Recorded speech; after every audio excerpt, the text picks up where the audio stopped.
probably 1856. And so there were several trains. There was a major, at this time, train station that was built at Poplar in front. There's several on this, Right. one or the other of these, Yeah. because it goes past them to wherever it's delivering Mhm. the cars that we're proposing to. Yeah, Memphis was a railroad hub. Yes, it was. Yeah, Yellow Taxi came about just to move people from Front Street to Calhoun Street. That was that was their trade, just moving people from one station to the other station, moving one train to the other train. Patterson Transfer, I think that was, came into being to transfer, luggage, from one station to another. And so that was an old business.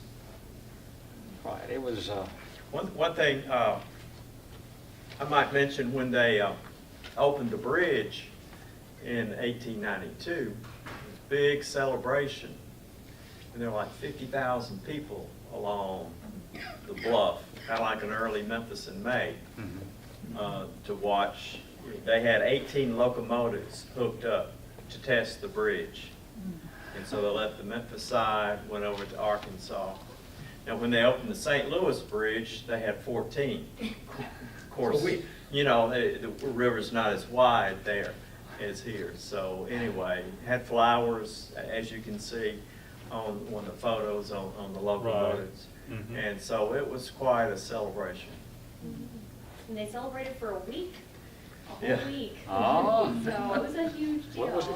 It It was was well a big worth deal. it. Oh, yeah. Yes. Yeah.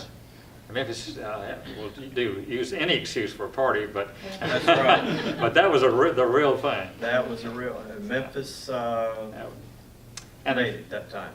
Are there any plans for, of course, it's past the May date when it would have been the exact 125th, but are there any plans, or have there already been celebrations about the? I don't know. Looks like to me it'd be a good excuse for It would be a good something, excuse, yeah.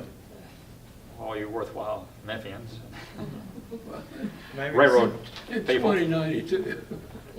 Yeah. But, well, and if you ever hear of anything that is like this, that someone is trying to get rid of that's related to Memphis, you might contact Gerald Chaudron. And, this, as far as I know, is everything that went with that railroad except for the extension to Birmingham. But this is all of the bridge portion of it. And, but it's been fun working with it, and I am so pleased that it's found a home where it can be enjoyed, and people can do research, write articles about it, because it's kind of a monumental thing Yes. for Memphis. Yeah. Well, this is a permanent exhibit, right? You're right. Well, yeah, it will have, he rotates the exhibits out, so this one will be up for the remaining of the semester and into next year. Right. So, but Right. you can, it'll be nicer to have them back in the collection so you can actually come and view them a little bit more intimately. So. We'll try to digitize them also, make them available Yeah. on the net. So, It's, thank you for, it was a very nice exhibit, well staged. well, thank you. There's So that's another Bridget and Charles is doing. Exhibit on the lower floor. There Yeah. is another case down on the first floor, just where the elevators are, which also has material pertaining to this. A lot about the celebration.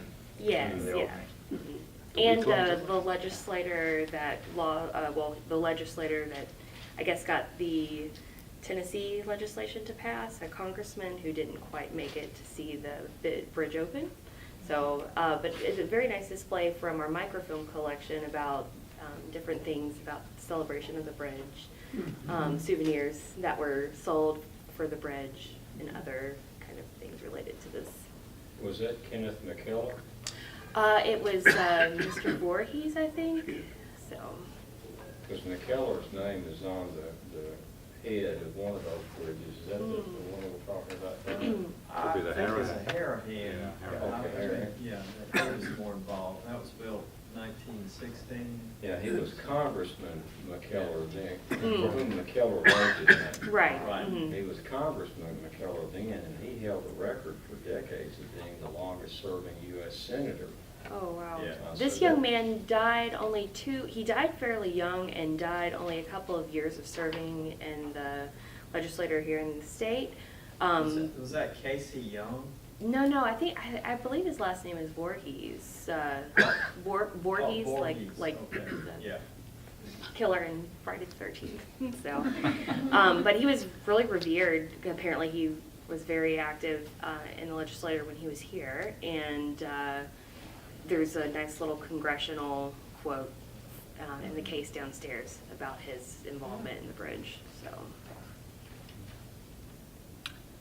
Well, I'd like to thank Murray for coming today and sharing his knowledge of the collection, his collection. And I hope you all have a chance to have a look at it here.